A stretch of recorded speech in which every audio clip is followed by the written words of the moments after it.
یعنی اس بات ہسٹری تاریخ اس بات کی گواہ ہے کہ جب بھی اسلام کے دشمن اس کے لیے اٹھتے ہیں، اس پر اٹیک کرتے ہیں، اسلام کے خلاف سازشیں کرتے ہیں، تو اس وقت اللہ تعالیٰ اپنے نیک بندوں میں سے کسی کو اٹھاتا ہے اور وہ اسلام کے دفاع کے لیے کام کرواتا ہے، جیسے کہ ہم نے مجدد الفسانی رحمۃ اللہ علیہ کے پڑھا تھا. ٹھیک ہے، تو یہ جو دور تھا جس کا ہم ذکر کرنے والے ہیں، یہ 1700 کا وہ تھا زمانہ، اور اس میں یوں کہہ لیں کہ مغل امپائر جو ہے وہ بالکل ڈکلائن پر تھی، آہستہ آہستہ زوال کی طرف جا رہی تھی. ان کے اندر عیاشیاں تھی، لگژری لائف تھی، اور فوج منتشر تھی، اور جو ان کا خزانہ خالی ہو گیا تھا اپنی عیاشیوں کی وجہ سے، اور بہت سے دشمن عناصر مرہٹے اور اس قسم کے لوگ اس میں سر اٹھا رہے تھے نا. یوں کہہ لیں کہ جب گھر کے اندر آپس میں اتنا اتفاقی آ جائے اور لوٹ مار شروع ہو جائے تو باہر کا بندہ اس پر آ کر آسانی سے اٹیک کرنے کے قابل ہو جاتا ہے. تو گویا کہ مغلیہ سلطنت وہی مسلمانوں کی سلطنت تھی جس کا آغاز محمد بن قاسم رحمۃ اللہ علیہ سے ہوا تھا، اور اس کا اینڈ پھر بہادر شاہ ظفر پر ہوا. تو یہ اورنگزیب عالمگیر کا دور تھا، لیکن ان کے فوت ہونے کے بعد حالات بالکل مکس ہو گئے تھے اور گڈمڈ ہو گئے تھے، اور اس کے اندر کوئی چیز مسلمانوں کے کنٹرول میں نہیں تھی. اور یہیں سے آغاز ہوا کہ پھر انگریز نے پلاننگ کی ہے سب کانٹیننٹ پر قبضہ کرنے کی. تو ایسٹ انڈیا کمپنی کے ذریعے وہ انٹر ہوا، تجارتی آفیسز بنائے، پھر آہستہ آہستہ آہستہ آہستہ اس نے 200 سال سب کانٹیننٹ کو قبضے میں لے لیا، اور ہم سب اس کے غلام بن گئے. ہم سب سے مراد مسلمان بھی اور ہندو بھی. پھر ہمارا آپس میں بھی کلیش تھا. تو یہ وہ حالات تھے کہ جس میں شاہ ولی اللہ رحمۃ اللہ علیہ نے سارے صورتحال کا جائزہ لیا. حج انہوں نے کیا، اور حج کے بعد اور جب واپس آئے تو انہوں نے پلاننگ کی ہے کہ اب سب کانٹیننٹ کے اندر مسلمانوں کو اٹھانا ہے اور دوبارہ ایک نئی ریاست کے لیے کام کرنا، اسلامی ریاست ہو جس کے اندر مسلمان اکٹھے ہوں، جس کے اندر خلافت ہو، جس کے اندر سب کے حقوق ملیں، وغیرہ وغیرہ. تو اس پلان کے لیے، اس ویژن کے لیے انہوں نے کچھ مشن اختیار کیا، طریقہ کار، جس میں قرآن مجید آگے ہم پڑھیں گے. قرآن مجید کا ترجمہ ہے فارسی زبان میں، اور اسی طرح مسلمانوں کو اکٹھا کرنا ہے، ان کے درمیان جو اختلافات اس کو کم کرنا ہے، حدیث کی طرف توجہ دلانی ہے، فقہ میں ایک اعتدال کا مسلک اختیار کرنا ہے، اور جہاد کی روح مسلمانوں میں پھونکنی ہے تاکہ وہ اکٹھے ہوں اور وہ اس غلامی سے جو ان پر آنے والی ہے اس سے نجات حاصل کرے. یہ شاہ ولی اللہ رحمۃ اللہ علیہ کا مشن تھا. ایک ہوتا ہے ویژن، ایک ہوتا ہے مشن. ویژن یہ ہوتا ہے کہ آپ چاہتے ہیں کہ جی میں نے لاہور جانا ہے، یہ ویژن ہے آپ کا. پھر مشن یہ ہے کہ آپ اس کے لیے ڈائیو بس میں جائیں یا جہاز میں جائیں یا بائی کار جائیں یا جس طرح بھی جائیں، یہ طریقہ کار ہے. آپ چاہتے ہیں مکان بنائیں، یہ ویژن ہے. اب مکان کیسے بنانا ہے، آپ خود بنائیں، کسی کو ٹھیکیداری پہ دیں، وغیرہ وغیرہ. تو یہ طریقہ کار الگ ہوتا ہے. طریقہ کار وہ ہوتا ہے جو اس ویژن کو حاصل کرنے کے لیے کیا جاتا ہے. تو شاہ ولی اللہ رحمۃ اللہ علیہ کا یہ جائزہ اور پھر اس کا طریقہ کار. تو ابھی تک ہم نے یہ اس کا حصہ پڑھا کہ پھر اللہ تعالیٰ نے شاہ ولی اللہ کے ذریعے اس کو اپنے اسلام کو، دین کو ڈیفینڈ کیا. شاہ ولی اللہ is also one of these pious people who supported Muslims and their beliefs in the subcontinent in a very critical situation. اس وقت بڑی صورتحال خراب تھی، اور اس کے اندر شاہ ولی اللہ رحمۃ اللہ علیہ نے مسلمانوں کے زوال کو ترقی میں تبدیل کرنے کے لیے انہوں نے کوشش کی. یہ دیکھیں میں نے ابھی کچھ شروع بھی کہا کہ شاہ ولی اللہ کا جو دور تھا وہ 1700 کا دور تھا، 17ਵੀਂ صدی تھی. ٹھیک ہے، 21 فروری 1703 کے اندر وہ دہلی کے اندر پیدا ہوئے تھے. ٹھیک ہے، اور 1762 میں 1762 میں وہ فوت ہوئے. ٹھیک ہے، تو یہ تو خیر ان کا وہ تھا پیریڈ میں آپ کو بتا رہا تھا. اب یہ دیکھنا ہے کہ شاہ ولی اللہ رحمۃ اللہ نے کیا کارنامے انجام دیے. فی الحال ذرا یہ پہلا انٹروڈکشن والا حصہ مکمل کر لیں. اچھا جی، he even stood against the corrupt Mughal government. دیکھیں نا، کرپٹ مغل، جب مسلمانوں میں کرپشن آ جائے کرپٹ مغل گورنمنٹ کا مطلب یہ ہے کہ اس وقت وہ مسلمانوں کے جو وسائل تھے وہ لوٹ رہے تھے، بجائے اس کے کہ وہ مسلمانوں کی ویلفیئر پہ لگاتے، غریبوں کی اصلاح کی ویلفیئر پہ لگاتے، اخلاقی طور پہ مضبوط ہو جاتے وغیرہ وغیرہ جو ایک گورنمنٹ کے کام ہوتے ہیں۔ جب انہوں نے وہ نہیں کیا اور تاج محل بن رہے ہیں اور عیاشیاں ہو رہی ہیں اور پیسے لگ رہے ہیں اور عمارتوں کی سجاوٹ ہو رہی ہے، اور وہ کہتے ہیں نا کہ صبح مغلیہ دور کے اندر اتنا زوال آ گیا تھا کہ وہ 1 بجے تو اٹھتے تھے دوپہر کو، اور جو انگریز کا کھانے کا ٹائم ہوتا تھا لنچ کا ٹائم، تو وہ مغلیہ دور کے ان شہزادوں کے ناشتے کا ٹائم ہوتا تھا۔ تو اس سے اندازہ کریں اتنا یہ لیٹ اٹھتے تھے اور اتنا ان کی عیاشیاں تھی اور ان کے اندر سب چیزیں چل رہی تھی، لگژریس لائف جس کو کہتے ہیں، ٹھیک ہے نا، اور لالچ کی انتہا تھی۔ یہ سب مسلمانوں میں جب پیدا ہو جائے تو اللہ تعالیٰ ان پر دوسری اقوام کو غالب کر دیتا ہے، نیشنز کو لے آتا ہے، وہ ڈومیننٹ ہوتی ہیں اور وہ ان کے وسائل کو لوٹتی ہے۔ یہ چیز پہلے بھی ہوئی تھی، کئی دفعہ ہوئی تھی۔ مغل اس میں سوری مغل کہہ رہا ہوں، منگول جب آئے تھے، یہ آپ ارطغرل میں دی گریٹ سلجوق میں آپ دیکھتے ہیں کہ منگول کیسے آئے مسلمانوں پہ، جب ان کا شرازہ بکھر گیا تھا، نا اتفاقی آ گئی تھی، ٹھیک ہے، تو ان کے اندر منگولوں نے آ کر اٹیک کیا، پھر غداروں نے بھی سر اٹھایا، وہ بھی منگولوں کے ساتھ ملے ہوئے تھے، صلیبیوں نے بھی سر اٹھایا، انہوں نے بھی اٹیکس کیے۔ تو جو یہ سلطنت عثمانیہ بنی تھی یہ اتنی آسانی سے نہیں بنی تھی، اس کے پیچھے بہت کہانی ہے، بہت سٹرگل ہے، کوشش ہے۔ لیکن اٹیک کیوں ہوتا ہے مسلمانوں پہ؟ یہ ان کے غلط کرتوتوں کی وجہ سے۔ آج ہم بھی غلام بنتے چلے جا رہے ہیں، معاشی طور پہ، سیاسی طور پہ، تہذیبی طور پہ ہم کسی اور قوم کو فالو کر رہے ہیں، کسی اور قوم کا کلچر فالو کر رہے ہیں، ہم اپنے ٹو نیشن تھیوری کو، آئیڈیالوجی آف پاکستان کو تو فالو نہیں کر رہے۔ ہم نام لیتے ہیں لیکن ہم نام کے مسلمان ہیں، پریکٹیکلی ہم اس وے آف لائف کو ترک کر چکے ہیں، اور اس کے نتیجے میں آج مختلف قسم کی قومیں ہم پر غالب ہیں، کلچر غالب ہیں، اور ہم اخلاقی طور پہ کرپشن کے اندر ہم بھی ملوث ہیں، ہم بھی آج شور مچا رہے ہیں۔ تو یہ شاہ ولی اللہ رحمۃ اللہ علیہ کے دور کی جو تصویر تھی وہ آج ہمارے دور کی بھی اس سے بھی بدتر تصویر ہے۔ لیکن چلیں دیکھتے ہیں کہ شاہ ولی اللہ رحمۃ اللہ نے اس کا مقابلہ کیسے کیا۔ چنانچہ یہ دیکھیے، he not only reformed the religious, انہوں نے نہ صرف مذہبی صورتحال کی اصلاح کی، مذہبی جو بگاڑ تھا، بلکہ اکنامک، معاشی طور پہ، پولیٹیکل، سیاسی and social condition of Muslims, انہوں نے مسلمانوں کی سماجی، معاشرتی، سیاسی تمام صورتحال کو ٹھیک کرنے کی کوشش کی اور اس کو اپنا مقصد بنایا، but also prevented them from Maratha. لیکن ساتھ ساتھ انہوں نے سب سے بڑا ایک اور فتنہ تھا مرہٹا۔ مرہٹا کیا تھا؟ مراٹھا ہندوؤں کا، جیسے ہم نے شیخ احمد سرہندی کے اس میں پڑھا تھا کہ بھکتی تحریک تھی، جس کا مقصد تھا کہ تمام مذاہب کو اکٹھا کیا جائے، ٹھیک ہے۔ تو مرہٹا بھی اسی قسم کی تحریک تھی جو ہندوؤں، ٹاپ لیول کے ہندوؤں نے شروع کی تھی، اور جس کا مقصد یہ تھا کہ مسلمانوں کو زبردستی ہندو بنانا اور ان کو اگر نہیں کرتے تو ان کو بے دخل کرنا، بالکل جیسے آج کل مودی گورنمنٹ کا ایجنڈا ہے، یہی مرہٹا کا ایجنڈا بھی تھا۔ تو یہ بہت بڑا فتنہ تھا، فساد تھا، شاہ ولی اللہ رحمۃ اللہ نے اس کے لیے بھی پلاننگ کی ہے، ٹھیک ہے جی۔ یہ اب اس کی تھوڑی سی ہسٹری میں نے آپ کو بتا دی ہے، وہ آپ پھر ایک نظر دیکھ لینا۔ ان کی ایجوکیشن بھی آپ نے ایک نظر دیکھ لینی، عربک اور پرشین سے انہوں نے اسٹارٹ لیا، اور پھر اس کے اندر انہوں نے فلسفہ اور تصوف اور شرعی علوم کا وہ حاصل کیا اپنے والد کے بنائے ہوئے مدرسے رحیمیہ سے، اور ان کے والد کی وفات کے بعد انہوں نے اسی مدرسے کو ٹیک اوور کیا، اس کو مزید اس کو اچھا مدرسہ اور اچھی یونیورسٹی بنائی ہے۔ پھر حج کیا، جیسے کہ میں نے ذکر کیا، اور حج کے بعد وہاں پہ مختلف علوم حاصل کیے، وہاں سے انہوں نے ان کا ایکسپوجر ہوا، نیا جذبہ ہوا، اور وہ ایک ویژن لے کے دہلی واپس آئے اور وہاں کی صورتحال کو کیا۔ دہلی کی صورتحال میں نے آپ کے سامنے رکھ دی، ٹھیک ہے۔ وہ چلے ایک دفعہ پھر میں آپ کے سامنے اس انداز سے رکھ دیتا ہوں۔ He was born 4 years before the death of Mughal۔ Aurangzeb بادشاہ کے وفات سے 4 سال پہلے، یعنی جب شاہ ولی اللہ پیدا ہوئے تو ان کے 4 سال بعد اورنگزیب عالمگیر فوت ہو گئے تھے۔ مغلیہ حکمران تھے، بہت زبردست حکمران تھے، اصل میں یہی وہ تھے حاکم۔ اس کے بعد جتنے آئے ہیں پھر انہوں نے عیاشیاں کی ہیں۔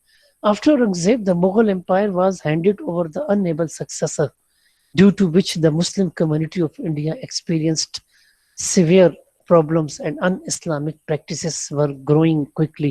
ان کے بعد جو ہے غیر اسلامی اور بدعات اور اس قسم کی چیزیں آ گئی تھی نااہل لوگوں کے ہاتھوں میں، جنہوں نے بجائے اس کے کہ سلطنت کو بادشاہت کو کنٹرول کرتے، مسائل حل کرتے، وہ اپنے نااتفاقیوں میں، اپنی لڑائیوں میں اور اپنی عیاشیوں میں پڑ گئے، اور اس کی وجہ سے انڈیا کی صورتحال بہت تباہ ہو گئی، مسلمانوں کو خاص کر خطرہ ہو گیا کہ اب مسلمانوں سے اقتدار چھن جائے گا.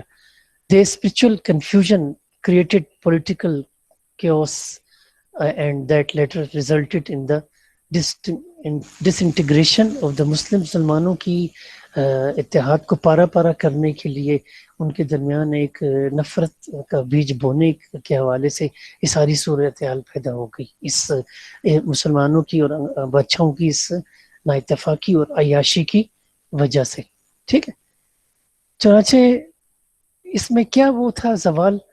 دی officers and nobles of Humayun, یہ ہمایوں جو ہے ایک ایرانین وہ تھا بیسیکلی، لیکن یہ مغل بادشاہ تھا جس کا بیٹا اکبر تھا اور اکبر کا بیٹا جہانگیر تھا. ٹھیک ہے، بٹ ڈوئنگ انٹرفیئرنس، ہمایوں کے دور سے باہر سے انگریزوں نے سازش کر کے ان کے اندر انٹرفیئرنس شروع کر دی. دی فورن انفلوئنس آن پپٹ گورنمنٹ، اور انہوں نے اپنی کٹ پتلی حکومتوں کو قائم کرنا شروع کر دی. لیکن سب سے پہلے یہ ہوتا ہے کہ باہر کی کوئی قوت ہے جب آئیں تو وہ اپنی پپٹ گورنمنٹ بناتی ہیں کہ جو بظاہر مسلمانوں کی ہوں لیکن وہ کسی اور کے لیے کام کر رہی ہوں. تو مغلیہ حکومت کی یہ جو اورنگزیب عالمگیر کے بعد کی صورت حکومتیں تھے، جو بادشاہ تھے، یہ ایکچولی پپٹ تھے، یہ کٹ پتلی تھے. کٹ پتلی آپ سمجھتے ہیں کہ وہ پیچھے سے اس کو کنٹرول کوئی اور کرتا ہے، ریموٹ کنٹرول جس کو کہتے ہیں، اور وہ اس کے اشاروں پر ناچتے ہیں، جیسے وہ کہتے ہیں ویسے حکومت چلائی جاتی ہے. عوام کی اس میں مرضی نہیں ہوتی، اللہ کی تعلیمات سامنے نہیں رکھی جاتی، جیسا کہ تقریباً آج کل کے گورنمنٹ کی مسلمانوں کی صورتحال بن چکی ہے. ٹھیک ہے، تو اس وقت بھی یہ پپٹ گورنمنٹس تھی شاہ ولی اللہ کے دور میں. No understanding of Islam according to its proper meaning and spirit. Islam کی جو اصل مفہوم ہے، اس کا مطلب ہے، اس کی اسپرٹ ہے، اس سے ہٹ گئے تھے سب، اس کی تعلیمات سے ہٹ گئے تھے. آج بھی یہی صورتحال ہے. Division in class status like feudal lords poor people and noble sing, یعنی اس وقت مسلمانوں کے اندر یہ طبقاتی نظام آ گیا تھا، جاگیردار طبقہ آ گیا تھا، غریب طبقہ آ گیا تھا، اور کچھ اشرافیہ لوگ تھے، امیر طبقہ، ایلیٹ کلاس جس کو ہم کہتے ہیں. تو ایک وہ طبقہ ہوتا ہے جو زمینوں پہ قابض ہو گیا تھا، جنہوں نے انگریز سے وفاداری کر کے بڑی بڑی زمینیں حاصل کر لی تھی. ٹھیک ہے، over looking of the principles of real خلافت اینڈ کنگ شپ.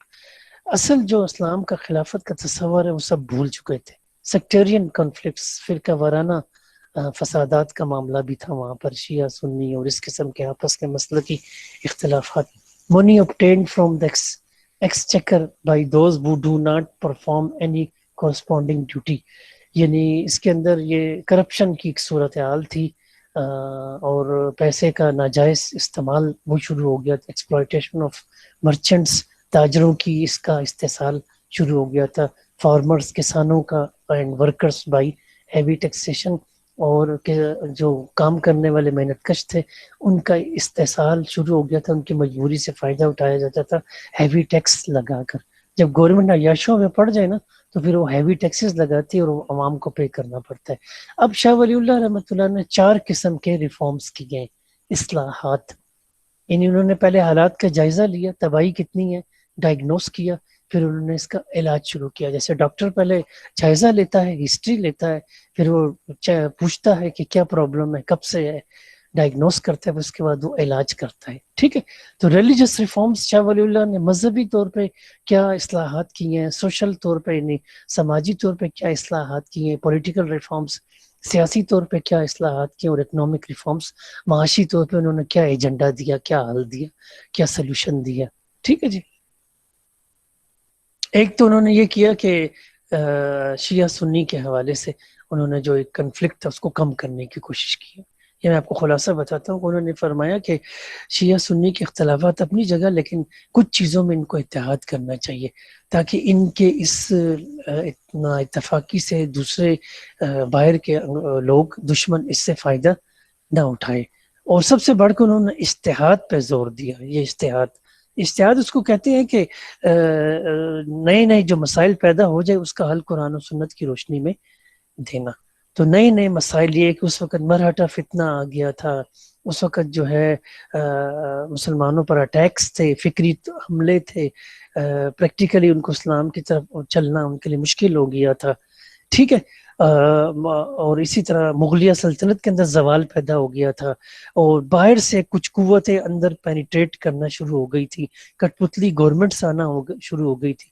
تو ان سب حالات کے اندر شاہ ولی اللہ رحمۃ اللہ نے اجتہاد پر زور دیا کہ ہمیں ان سب مسئلے کا حل قرآن و سنت کی روشنی میں اڈاپٹ کرنا ہوگا، تلاش کرنا ہوگا، اور نئے مسائل کا حل قرآن و سنت کی روشنی میں دیکھنا ہوگا، ٹھیک ہے۔ ہی روٹ ازالت الخفا، انہوں نے کتاب لکھی تھی، اس کا نام تھا ازالت الخفا، یعنی کچھ ایسے جو مس انڈرسٹینڈنگز ہیں اس کا توڑ کرنا، اس کا رد کرنا، ریجیکٹ کرنا، اور اس کا سلوشن دینا، ٹھیک ہے۔ اور اسی طرح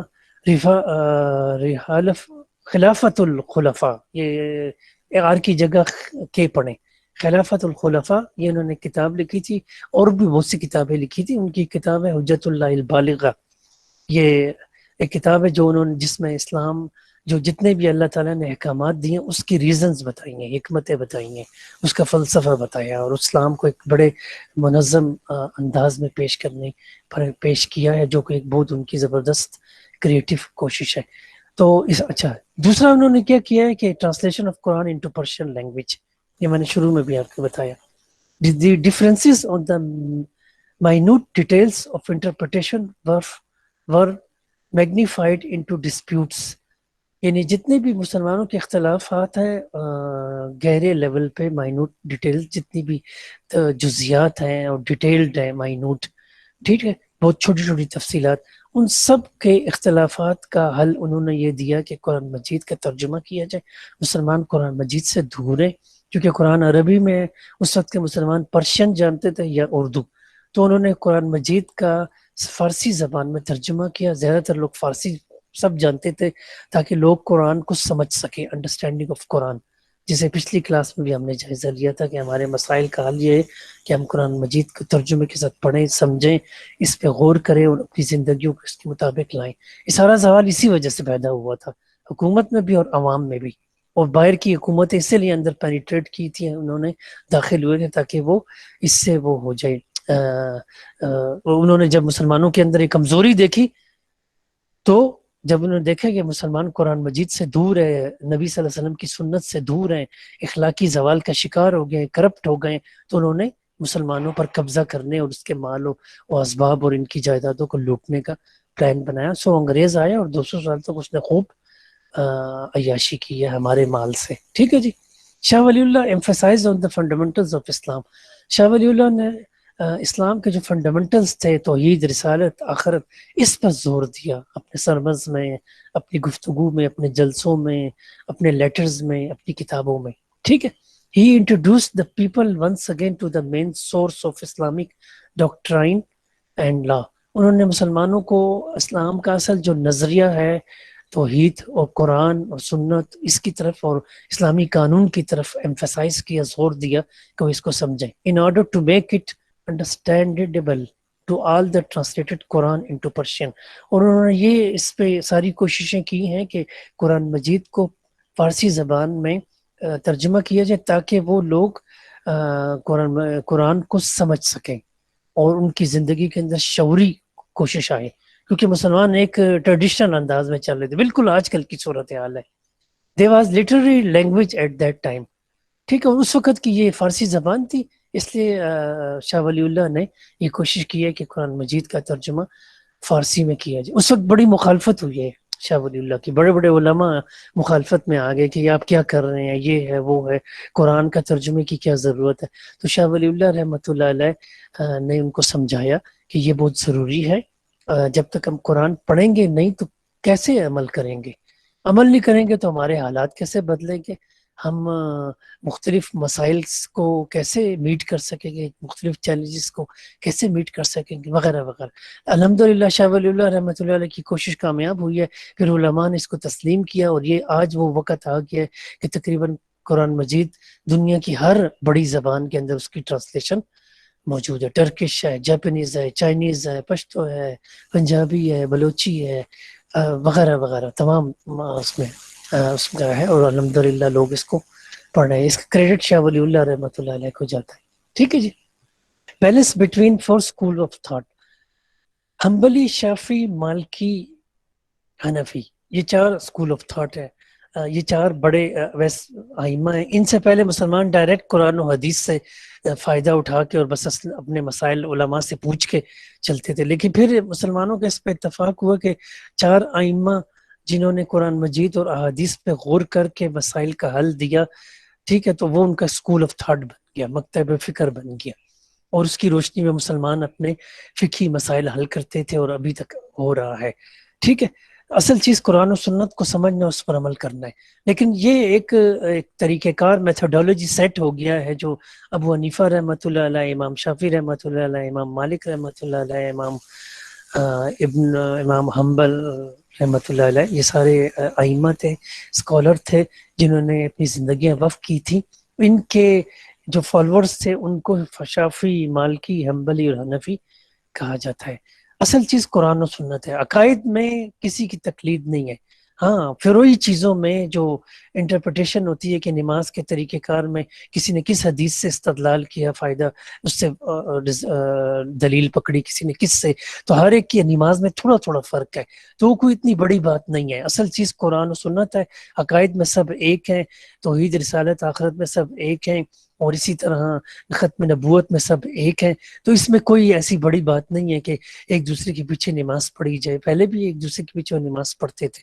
تو شاہ ولی اللہ رحمۃ اللہ علیہ نے اس اختلاف کو کم کرنے کی کوشش کی ہے کہ آپ مل کر چلیں اور باقی اپنا اختلاف رکھیں اور دلائل کے ساتھ چلیں. عوام کو ان چیزوں میں انوالو کرنے کی ضرورت نہیں ہے. جیسے کہ آج کل بھی بہت آپ دیکھیں یوٹیوب میں کوئی کیا کہہ رہے ہے، کوئی کیا کہہ رہا ہے، کوئی اپنے انداز سے، تو اس کے اندر ایک کنفیوژن کریٹ ہوتی ہے اور انسان کہتا ہے کہ اصل دین کیا ہے. اصل دین بالکل کلیئر ہے. ٹھیک ہے. اور ہم نے یہ سب ہمارے ائمہ تھے، یہ ہمارے لیڈرز تھے. ہم ان سب کو اس کا احترام کرتے ہیں، اور ان سب کے جو آپس کے اختلافات ہیں اس میں سے دیکھتے ہیں کہ کس کی بات زیادہ قرآن و سنت کے قریب ہے، کس کی نماز جو اس نے طریقہ بتایا ہے وہ زیادہ نبی صلی اللہ علیہ وسلم کے قریب ہے، اس کو ہم لیں گے. اور اس کے لیے ظاہر تحقیق کی بھی ضرورت ہے. خیر، تو شاہ ولی اللہ رحمۃ اللہ علیہ نے ان کے درمیان جو اختلافات ہیں اس کو کم کرنے کی کوشش کی ہے، اور اصل توجہ اس پہ دی ہے کہ آپ نے جہاد کی طرف توجہ دینا ہے، برننگ ایشوز کی طرف توجہ دینا ہے، اور جو اپنے دشمن ہیں ان کے سے مقابلہ کرنے کے لیے توجہ دینی. چنانچہ انہوں نے جہاد کی اہمیت کو اجاگر کیا، امپورٹنس آف جہاد. He educated the Muslim soldiers on importance of جہاد. انہوں نے مسلمان سپاہیوں کو جو ان کے مدرسے میں تربیت بھی حاصل کرتے تھے ان کو منظم کیا، اور ان کو جہاد کی تربیت کی طرف توجہ دلائی، اس کی اہمیت بتائی. And ask them to go for جہاد فار اسلام. کہ اس وقت مرہٹا فتنہ تھا، اس میں سکھوں کی طرف سے بھی بدلہ لینے کا پلاننگ تھی، مراٹھا ہندوؤں کی طرف سے بھی مسلمانوں کو تنگ کیا جا رہا تھا. تو شاہ ولی اللہ رحمۃ اللہ علیہ نے ایک طرف تو فکری جہاد کیا، اور دوسری طرف پریکٹیکل ان سے مقابلہ کرنے کے لیے ان کو تیار کیا اپنے مدارس میں، اور باقی علماء کو بھی اس کی طرف موٹیویٹ کیا.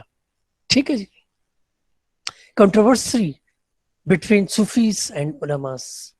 صوفی اور علماء میں جو اختلافات آ گئے تھے، ان کے درمیان جو جھگڑا تھا کچھ چیزوں میں، اس کی بھی انہوں نے اصلاح کی. یہ وہی بات ہے جو ہم نے شیخ احمد سرہندی رحمۃ اللہ علیہ کی اس میں بھی پڑھی تھی. وحدت الوجود اور وحدت الشہود.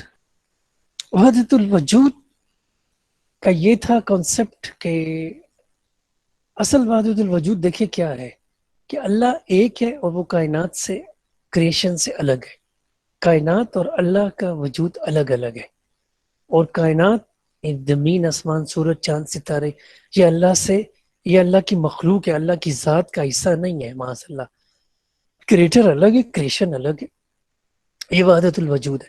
لیکن وحدت الوجود کا غلط تصور کیا ہے جو مسلمانوں نے ہندوؤں سے لے لیا تھا، کہ بھگوان یعنی اللہ اور کائنات کا وجود ایک ہے، دونوں کا میٹیریل ایک ہے، دونوں ایک ہی چیز ہے. معاذ اللہ. تو پھر اللہ بھی وہی خدا، اور پھر اس کی جو زمین، سورج، چاند بھی پھر خدا بن جائے گی. معاذ اللہ. اسلام کہتا ہے کہ نہیں، اللہ ایک ہے، اس کا وجود بھی الگ ہے، وہ کریشن سے اپنی مخلوق سے الگ ہے، وہ اس کا خالق ہے، وہ اس کا حصہ نہیں ہے، کائنات اللہ کے وجود کا حصہ نہیں ہے، اللہ کی پرسنالٹی، اللہ کا وجود، اللہ کی صفات مخلوق سے الگ ہے، وہ مخلوق کی طرح نہیں ہے۔ اللہ جیسے سنتا ہے مخلوق ویسے نہیں سنتی، اللہ جیسے دیکھتا ہے مخلوق ویسے نہیں دیکھتی۔ اللہ کا دیکھنا، اللہ کا لسننگ، اللہ کا دیکھنا، اللہ کا سننا، اللہ کا کوئی اختیار کرنا، اللہ کا علم، یہ ان لمیٹڈ ہے۔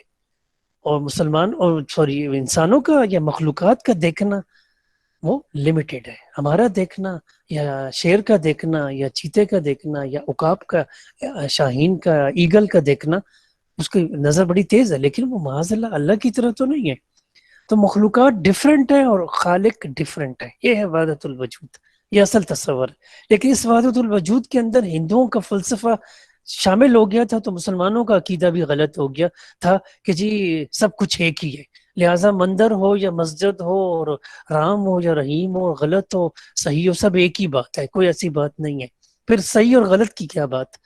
اس چیز کو شیخ احمد سرہندی رحمۃ اللہ علیہ نے بھی ٹھیک کیا، اور اس غلط عقیدے کی اصلاح شاہ ولی اللہ رحمۃ اللہ علیہ نے بھی کی، ٹھیک ہے۔ اور اس کی جگہ انہوں نے وحدت الشہود کا نظریہ پیش کیا کہ اللہ اپنی ذات میں ایک ہے، لیکن اس کی قدرت پھیلی ہوئی ہے، یہ جو کچھ ہمیں نظر آ رہا ہے یہ اللہ تعالیٰ کی قدرت ہے، یہ معاذ اللہ اللہ تعالیٰ کے وجود کا حصہ نہیں ہے۔ سورج ہم دیکھ رہے ہیں تو اللہ کے جسم، معاذ اللہ اللہ کا وجود کا حصہ نہیں ہے، اس کی پرسنالٹی کا حصہ نہیں ہے، اس سے الگ ہے۔ سمندر ہم دیکھ رہے ہیں، صحرا دیکھ رہے ہیں، پہاڑ دیکھ رہے ہیں، پھول دیکھ رہے ہیں، جانور دیکھ رہے ہیں، انسان دیکھ رہے ہیں، یہ سب الگ ہیں، یہ مخلوقات ہیں، ان کو فنا ہے، ان کو زوال ہے۔ اللہ ہمیشہ سے اور ہمیشہ رہے گا۔ قل هو اللہ احد اللہ الصمد لم یلد ولم یولد ولم یکن له کفوا احد، کوئی بھی اس کی طرح نہیں ہے، کوئی بھی اس کا پیرالل نہیں ہے، کوئی اس جیسا نہیں ہے، لیس کمثلہ شیء، یہ اسلام کا اصل عقیدہ ہے۔ تو شاہ ولی اللہ رحمۃ اللہ علیہ نے بھی اس کو ریفائن کیا، اس کو پیوریفائی کیا، اس کو پیش کیا، اور شیخ احمد سرہندی رحمۃ اللہ علیہ اور دوسرے مسلم اکابرین نے بھی اس کو پیش کیا تھا، ٹھیک ہے جی۔ لہٰذا اگر خدا نخواستہ ہم یہ عقیدہ رکھیں کہ اللہ اور کائنات ایک ہی ہے سب کچھ، تو پھر ہمیں باطل کو بھی ایکسیپٹ کر لینا چاہیے، پھر ہم غلط اور صحیح کی کیا بات ہوئی، پھر شیطان اور ساری چیزیں پھر سب ایک ہی ٹھیک ہی ہیں، بس برائی بھی ٹھیک ہے اور اچھائی بھی ٹھیک ہے، یہ بات نہیں ہے۔ تو یہ بیسک عقیدہ ہے، اس کو ٹھیک کرنے سے انسان کے اعمال پہ اس کا اثر پڑتا ہے، اور انسان کے افکار پہ، اس کی تھاٹس پہ اس کا اثر پڑتا ہے، ٹھیک ہے جی۔ اچھا جی، بات ذرا لمبی ہو رہی ہے، لیکن یہ شاہ ولی اللہ رحمۃ اللہ نے ایک تو یہ اصلاح کی، میں نے آپ کو اس کا خلاصہ بتا دیا۔ پھر انہوں نے حدیث کی طرف توجہ دی ہے، نبی صلی اللہ علیہ وسلم کی بات چیت، ان کی گفتگو، اس کو حدیث کہا جاتا ہے، جس کو ہم کہتے ہیں قرآن و حدیث۔ یہ دو بیسک سورسز ہیں جہاں سے ہمیں ریویلڈ نالج کا پتہ چلتا ہے۔ قرآن میں آتا ہے اقیم الصلاۃ، نماز پڑھو، نبی صلی اللہ علیہ وسلم نے نماز پڑھ کے بتائی۔ نبی صلی اللہ علیہ وسلم کی نماز ہم تک کیسے پہنچی؟ وہ حدیث کے ذریعے پہنچی۔ نبی صلی اللہ علیہ وسلم کیسے چلتے تھے، کیسے گفتگو کرتے تھے، کیسے انہوں نے جنگیں کی ہیں، کیا فرمایا، کسی آیت کی تشریح میں کیا فرمایا، اس کو حدیث کے ذریعے پتہ چلتا ہے۔ اگر ہم حدیث کو نہ مانیں تو قرآن پہ بھی نہیں عمل کیا جا سکتا۔ مثلا ایک کہتا ہے کہ ایک بندہ کہتا ہے میں حدیث کو نہیں مانتا، ٹھیک ہے، تو پھر قرآن میں تو نماز کا حکم تو آیا، لیکن پورے قرآن میں مجھے بتائیے نماز کا طریقہ آیا ہی نہیں جیسے ہم پڑھتے ہیں، حج کا پورا طریقہ ہی نہیں، زکوٰۃ دینے کا پورا طریقہ ہی نہیں، ایک سوشل سسٹم پورا ایک مربوط انداز میں، سسٹمیٹک انداز میں وہ قرآن میں انسٹرکشنز آئی ہیں، لیکن اس کو عملی شکل میں دیکھنا جائے تو نبی صلی اللہ علیہ وسلم کی زندگی ہے، اور نبی صلی اللہ علیہ وسلم کی زندگی ہمیں حدیث سے پتہ چلتی ہے، ان کی سیرت سے پتہ چلتی ہے۔ تو قرآن و حدیث دونوں کا ہونا ضروری ہے۔ تو شاہ ولی اللہ رحمۃ اللہ علیہ نے حدیث کو سیکھنے اور اس کو یاد کرنے اور اس پہ کام کرنے کے حوالے سے بھی بڑا انہوں نے زور دیا، اور انہوں نے حدیث کی جو پہلی کتاب تھی جس میں احادیث کو جمع کیا گیا تھا، موتا امام مالک، یہ بڑی مشہور ہے، امام مالک رحمۃ اللہ نے لکھی تھی، اور شاہ ولی اللہ بخاری و مسلم سے زیادہ اس کو پریفر کرتے تھے۔ یہ موتا، یہ میم واو توئیں الف موتا، ٹھیک ہے، موتا یہ حدیث کی پہلی کتاب تھی۔ اس کے بعد بخاری مسلم یہ حدیث کی کتابیں اس کو مرتب کیا گیا، اس کو لکھا گیا، حدیث جمع کی گئی۔ تو بخاری و مسلم بھی تمام امت کے نزدیک بہت مستند ہے، لیکن شاہ ولی اللہ ان سے بھی زیادہ اس کو پریفر کرتے تھے، یہ ان کا اپنا ایک نقطہ نظر ہے کہ یہ سب سے زیادہ نبی صلی اللہ علیہ وسلم کے قریب تھے. امام مالک حضرت انس کے وہ تھے بیٹے، اور انس جو ہے وہ نبی صلی اللہ علیہ وسلم کے خادم تھے. تو بہت ہی کم بیچ میں گیپ ہے، جس کی وجہ سے شاہ ولی اللہ حدیث کی اس کتاب کو بہت اہمیت دیتے تھے. ٹھیک ہے، اور انہوں نے مسلمانوں پر زور دیا کہ وہ اس کو سیکھیں اور پھر باقی حدیث کی کتابوں کو بھی سیکھیں اور اپنے اعمال کو ٹھیک کریں اور یہاں سے رہنمائی حاصل کریں. اور جیسے پہلے ذکر ہوا ہے کہ شاہ ولی اللہ رحمۃ اللہ علیہ نے اجتہاد پہ زور دیا. اجتہاد میں نے پہلے بھی کہا ہے، اجتہاد کہتے ہیں کہ انتہائی کوشش کر کے آج کل کے نئے مسائل کا حل قرآن و سنت کی روشنی میں پیش کرنا. جیسے دیکھیے، جیسے میں نے کچھ ذکر کیا تھا کہ اس وقت نئی صورتحال پیدا ہو گئی تھی، مرہٹا تھا اور فتنے تھے، اور دین الہی کا دین الہی کا ایک فلسفہ گزرا تھا، اس کے برے اثرات تھے. مغلیہ دور میں ایک فسادات تھے اور ان کا اخلاقی تباہی تھی. آج کل دیکھیے نئے مسائل کیا ہے، سوشل میڈیا ہے. آج کل جو ہے یہ ٹک ٹاک کا فتنہ ہے. آج کل یہ آن لائن بزنس کے حوالے سے بہت سی چیزیں ہیں. انسان سوچتا ہے کہ میں آن لائن طریقے سے بھی کما سکتا ہوں، آن لائن نکاح بھی ہو سکتا ہے کہ نہیں. یہ نئے نئے مسائل ہیں. جہاز میں نماز پڑھی جا سکتی ہے، ڈائیو بس جا رہی ہے اور اس کا رخ کسی اور طرف ہے، اور ابھی جو ہے وہ اس کے وہ قیام و طعام نہیں آیا، تو کیا نماز پڑھی جا سکتی ہے؟ اس قسم کی نئے نئے مسائل کے اندر، جیسے 3D پرنٹر کا معاملہ آ چکا ہے کہ امریکہ میں یہاں سے جتنی بھی کوئی چیز ہے میٹیریل، تو وہاں پہ شفٹ کیا جا سکتا ہے. آپ اسی قسم کی ایک میز بنا سکتے ہیں. بلکہ کہا جاتا ہے کہ اسی طرح کا ایک انسان، اس کا میٹیریل اسی طرح کا اس کی ڈمی انسان بنایا جا سکتا ہے، وغیرہ وغیرہ. ابھی مجھے زیادہ اس کی ڈیٹیل کا نہیں پتا، لیکن نئے نئے سائنس اور ٹیکنالوجی سے مسائل پیدا ہو گئے ہیں. ٹھیک ہے، ان سب مسائل کو قرآن و سنت کی روشنی میں اس کا حل پیش کرنا، اس کو کہتے ہیں اجتہاد. اجتہاد اسے نہیں کہتے کہ آپ نماز میں تبدیلی کر لیں، کہ آپ کہیں جی آج کل بیزی دور ہے، 5 نمازیں تو چلو بس ایک پڑھ لیں، 5 کی کیا ضرورت ہے. یا رمضان کا 14 گھنٹے کا روزہ ہے، گرمی ہوتی ہے تو چلو اس کو 2 گھنٹے کا کر دیا جائے. اس قسم کا یہ اجتہاد نہیں ہوتا، یہ انحراف ہوتا ہے، یہ ڈائیورٹ کرنا ہوتا ہے دین سے. اجتہاد وہاں آتا ہے جہاں دین نے کوئی رہنمائی نہ کی ہو، وہاں پہ اجتہاد آتا ہے. ٹھیک ہے نا، سود حرام ہے، لیکن دیکھا جائے کہ کیا آج کل جتنی بھی بینک کی مختلف شکلیں ہیں، کیا اس میں بھی سود کی کون کون سی شکل ہے، اس کو سمجھنے کے لیے اجتہاد کیا جاتا ہے، کوشش کی جاتی ہے. اور یہ مجتہد کرتا ہے، یہ ایکسپرٹس کرتے ہیں، یہ علماء کرتے ہیں، اسکالرس کرتے ہیں. ہر کسی کا یہ کام نہیں. جیسے کہ ڈاکٹر جو ہے آپ کو رائے دیتا ہے، ریکمینڈ کرتا ہے، یا سرجن جو ہے وہ آپریشن کرتا ہے. ہر کوئی تو آپریشن نہیں کر سکتا نا، اس کے لیے پورا کورس کرنا پڑتا ہے، تب وہ جا کر انسانی جسم کے اندر وہ چیر پھاڑ کرنے کا اہل ہو سکتا ہے. ٹھیک ہے جی. He wrote a pamphlet on the principles of ijtihad. انہوں نے اجتہاد کے اصولوں پر ایک پمفلٹ لکھا تھا، انڈیپینڈنٹ انٹرپریٹیشن. انہوں نے اس کی تشریح کی ہے کہ میرا اجتہاد سے کیا مراد ہے. اینڈ تقلید کہتے ہیں کہ آنکھیں بند کر کے کسی کے پیچھے چلنا. تقلید 2 طرح کی ہے. ایک اندھی تقلید ہے، جیسے ہم آج ویسٹ کی کر رہے ہیں اور ہم ان کی تمام غلط باتوں کو ہم نے اڈاپٹ کیا ہوا ہے. اور ایک تقلید وہ ہوتی ہے جو دینی مسائل میں ہوتی ہے. ایک شخص کو نہیں پتا کہ میں نماز پڑھ رہا ہوں تو جس کی تیسری چوتھی رکعت مجھ سے رہ گئی تو اب میں کیا کروں. وہ جا کے پوچھتا ہے عالم سے. عالم امام ابو حنیفہ رحمۃ اللہ علیہ یا امام شافعی کی فقہ کی روشنی میں اس کو جواب دے دیتا ہے. تو یہ ہے تقلید. یا ہم جیسے ابو حنیفہ رحمۃ اللہ علیہ، امام شافعی یا امام مالک کی ان مسائل میں کو فالو کرتے ہیں، اور ہم یہ نہیں دیکھتے کہ اس کی کیا دلیل ہے، بس ہم چلتے ہیں. یہ ہے تقلید.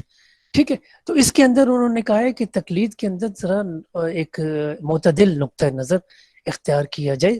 سارے ائمہ ٹھیک ہے، لیکن باقی ائمہ سے بھی ان کے آراء سے، ان کے ویوز سے فائدہ اٹھایا جا سکتا ہے، اور یہ کام علماء کے کرنے کا ہے. ٹھیک ہے، تو اس سے ہم فائدہ پھر اٹھا سکتے ہیں. اچھا جی. But the most understanding of all his works Hujjat Allah البالغہ. اس کا میں نے ابھی ذکر کیا. حجت اللہ البالغہ ان کا بہت بڑا گریٹ ورک ہے، اس کا بہت بڑا ایک ریسرچ ورک ہے، اور یہ بہت مشکل کتاب بھی ہے. اور اس میں علماء اپنے اپنے دور میں انہوں نے اس کی ایکسپلینیشنز بھی کی ہیں مختلف کتابوں کی شکل میں، اور اس سے فائدہ اٹھانا علماء کا کام، اسکالرس تھا. اور اس کے اندر دین کی حکمتیں آئی ہیں. ٹھیک ہے، نماز کے کیا فائدے ہیں، نماز کے پیچھے کیا فلسفہ ہے، نماز کے کیا راز ہیں، اس کے پیچھے کیا چیزیں چھپی ہوئی ہیں، حکمت کیا ہے، فائدہ کیا ہے، یہ انہوں نے اس کے اندر بیان کیا، اور اس کے علاوہ پورے دین کی انہوں نے تشریح ایک اچھے انداز میں کی ہے، اور یہ علماء اور اسکالرس کے پڑھنے کی چیز ہے۔ پھر اسی طرح انہوں نے سوشل ریفارمس یہ کی ہیں کہ اس وقت کا جو غلط عقائد تھے اور بدعات تھی، دین کے نام میں جو اضافہ ہو گیا تھا، لوگ رسومات میں پڑے ہوئے تھے، اس کی اصلاح کی ہے، ٹھیک ہے، اور انہوں نے اسلام کی اصل تعلیمات پر عمل کرنے پر زور دیا۔ He set up social order on the basis of unity, brotherhood, fraternity and economic equality. انہوں نے مساوات اور اخوت اور بھائی چارہ اور احترام انسانیت اور معاشی مساوات پر کے اصولوں پر زور دیا۔ And these were characteristics of Islamic socialist system. Islam کے جو سوشل نظام ہے، معاشرے کا جو رہنے سہن کا اصول ہے، اس پہ انہوں نے زور دیا اور مسلمانوں کو اس کی طرف متوجہ کیا۔ پولیٹیکل سروسز میں انہوں نے سب سے اہم کام یہ کیا کہ he wrote letter to Mughal emperor to woke up them from ignorance and boldly criticize their luxurious life۔ انہوں نے اس وقت کے جو مغلیہ حکمران تھے نا، ان کے جو عیاشی کی طرز زندگی تھی، لگزریس لائف، اس پر کرٹیسائز کیا، اس کو ٹوکا کہ تم یہ کیا شاہانہ اخراجات تم نے ہوئے ہیں، اور تم ناشتہ کب کر رہے ہو، تمہارے کھانوں میں کیا انداز ہیں، اور تمہارے بلڈنگوں کو تمہارا لباس زر برق اور سونا چاندی، اور مسلمان بھوک سے مر رہے ہیں، اور مسلمانوں کی بری حالت ہے، اور تمہیں یہ احساس ہی نہیں ہے کہ دشمن تمہارے دروازے پر ہے۔ اس وقت کے عیاش جو حکمران تھے، ان کو انہوں نے ٹوکا، اور ان کی جو غلط طرز زندگی تھی ان کو کہا کہ آپ اپنی ذمہ داریوں کی طرف آئیں۔ پھر اسی طرح Shah Wali Ullah requested Ahmad Shah Abdali who came to defend India and defeated Marhatas at the third bloody battle of Pani Pat in 1761۔ 1761 میں پانی پت ایک جگہ کا نام ہے، وہاں پر ایک خونی جنگ ہوئی جس میں احمد شاہ ابدالی نے آ کر مرہٹا فتنہ، مرہٹا جو فساد تھا، مرہٹا جو ایک بیماری تھی، اس کا خاتمہ کیا۔ انہوں نے آ کے باقاعدہ فائٹ کی، آؤٹ سورسنگ کی ہے شاہ ولی اللہ رحمۃ اللہ علیہ نے، کہ باہر سے ان کو منگوایا فوج کو، اور انہوں نے کہا کہ آپ یہ اپنے مسلمان بھائیوں کو مرہٹا کے فتنوں سے بچائیں۔ تو الحمدللہ کہ مرہٹا فتنہ وہاں سے ختم ہوا، اور پھر مسلمانوں نے سکھ کا سانس لیا، اور جس شاہ ولی اللہ رحمۃ اللہ علیہ کو اس کا کریڈٹ جاتا ہے۔ لیکن اس میں مسلم اس وقت کے جو امارات ہیں نا، وہاں کے جو امیر تھے، انہوں نے اس سلسلے میں احمد شاہ ابدالی کو گائیڈ کیا۔ یہ تو پولیٹیکل اکنامک ریفارمز میں انہوں نے معیشت کا اور مال کمانے کا اور خرچ کرنے کے متعلق مسلمانوں کو ہدایات دی، اور اسلام کا ایک معاشی نظام معتدل انداز میں ان کے سامنے پیش کیا۔ انہوں نے مزدوروں کے حقوق کے متعلق ذکر کیا، گورنمنٹ کو کہا کہ آپ اس کا خیال رکھیں، مزدوروں کے اوقات مقرر کریں، اور مزدور کو اس کی مزدوری پسینہ خشک ہونے سے پہلے، جیسے کہ حدیث میں آتا ہے، وہ دیں، ٹھیک ہے۔ اور انہوں نے یہ کہا ہے کہ لو ٹیکسز، ہیوی ٹیکسز کا نظام جو مغلیہ دور میں آ گیا تھا، شاہ ولی اللہ نے ان کو کرٹیسائز کیا کہ آپ یہ ٹیکسز نہ لگائیں، کم کریں، کیونکہ اس سے عوام کی کمر ٹوٹ جاتی ہے، مہنگائی آتی ہے وغیرہ وغیرہ۔ جیسا کہ آج کل بھی آپ دیکھ رہے ہیں کہ حکومت اپنے اخراجات پورا کرنے کے لیے ہیوی ٹیکسز لگا رہی ہے، ٹھیک ہے، اور وہ ٹیکسز لگتا کسی اور پہ اور دیتے ہیں ہم، مینوفیکچرر پہ لگتے ہیں، اور وہ کاسٹ پرائز میں شامل کر دیتے ہیں، اور ہم جا کر موبائل لیتے ہیں، بک لیتے ہیں، کوئی میک اپ کا سامان لیتے ہیں، لیکن ہمیں اس کے سیلز ٹیکس کے صورت میں دینا پڑتا ہے۔ آپ جا کے کھانا کھائیں ریسٹورینٹ میں، آپ کھانے کے ساتھ سیلز ٹیکس بھی آپ کو دینا پڑتا ہے، ٹھیک ہے۔ آپ کارڈ ڈلوائیں تو آپ بولو جو وہ ہوتا ہے موبائل کارڈ، اس میں آپ کا کتنا سیلز ٹیکس چلا جاتا ہے۔ دوائیں لیں، اس کے اندر سیلز ٹیکس ہے، ایک سیلز ٹیکس ہے، ایک انکم ٹیکس ہے، ایک پراپرٹی ٹیکس ہے، ایک ویلتھ ٹیکس ہے۔ تو ٹیکسوں کی بھرمار ہے۔ موجودہ گورنمنٹ میں بھی ایک ظالمانہ قانون چلا آ رہا ہے۔ اس کا الٹرنیٹ یہ ہے کہ ہم اسلام کا اکنامک سسٹم نافذ کریں، سود کو ختم کریں گریجولی، اور زکوٰۃ و عشر کا نظام آئے، ٹھیک ہے، ڈونیشن کا سسٹم آئے، گورنمنٹ بزنس بھی کر سکتی ہے جائز، اور اس سے اس کے خزانہ کی کمی بھی پوری ہو سکتی ہے۔ پھر جو ہے جو علاقے فتح ہو جائیں، اس کے جو مال آتا ہے اس کی شکل میں بھی جو مال غنیمت ہوتا ہے اس سے بھی جو ہے خزانہ بھرا جا سکتا ہے، اور اس سے ہم اپنے سارے پروجیکٹس کو چلا سکتے ہیں. صرف یہ نہیں ہے کہ ٹیکس ہی لگاتے جائیں. تو یہ ایک طریقہ کار غلط ہے جو ہماری گورنمنٹ نے اڈاپٹ کیا ہے، اور اس وقت بھی مغلیہ حکومت نے اس کو اڈاپٹ کیا. تو شاہ ولی اللہ رحمۃ اللہ علیہ نے ایک معاشی مساوات کا فلسفہ پیش کیا. وہ اس کو سوشلزم تو نہیں کہتے، سوشلزم ایک الگ سسٹم ہے، لیکن یہ انہوں نے جو لکھا وہ غلط ہے. میں سمجھتا ہوں کہ اس کی جگہ اسلام کا جو اکنامک سسٹم ہے وہ لکھنا چاہیے. تو شاہ ولی اللہ نے اسلام کا ایک اصل معاشی حل اسلام کی روشنی میں اس وقت پیش کیا تھا. آج بھی علماء پیش کر رہے ہیں، لیکن بدقسمتی یہ ہے کہ اسلامک آئیڈیالوجی اس کا حل دے رہی ہے، لیکن گورنمنٹ اور ادارے اس کو عمل نہیں کر رہے، پورا نہیں کر رہے. سود کا خاتمہ نہیں ہو رہا، جس کی وجہ سے تباہی و بربادی اور مہنگائی بڑھتی چلی جا رہی ہے. ٹھیک ہے جی. اب شاہ ولی اللہ کی اولاد کے حوالے سے تھوڑی سی ڈیٹیل ہے، آپ خود پڑھ لیں گے. اور ان کا وہ تھا کہ جب وہ حج سے واپس آنے کے بعد جو صورتحال تھی، اور جو کچھ چیزوں پہ انہوں نے وہ کیا تھا، وہ اسی کا ذکر ہے کہ جو نے پرشین لینگویج میں قرآن کا ترجمہ کیا اور مسلمانوں کے درمیان اتفاق و اتحاد کی بات کی.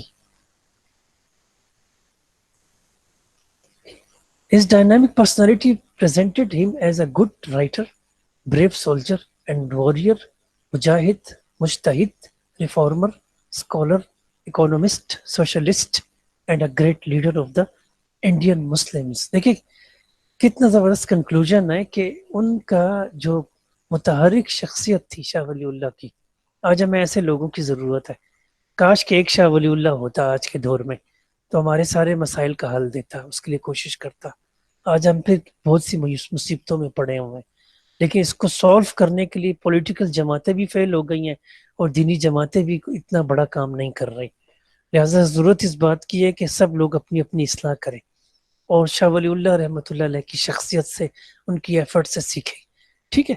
تو کہتے ہیں کہ بہت بڑا ایک اچھا رائٹر تھا، ایک لکھنے والا، بریو سولجر، بہادر سپاہی، ویریئر اور مجاہد تھا، اور جہاد کرنے والا تھا. احمد شاہ ابدالی کو اسی نے انوائٹ کیا. مجتہد وہ ہوتا ہے جو کہ عصری علوم، جو ماڈرن پرابلمز ہیں ان کو ایڈریس کرتا ہے، قرآن و سنت کی روشنی میں اس کا حل پیش کرتا ہے. ٹھیک ہے جی.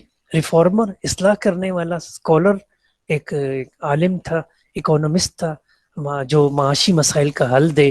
سوشلسٹ تھا، جو کہ سوشل پرابلمس کو سمجھتا اور اس کا حل دے.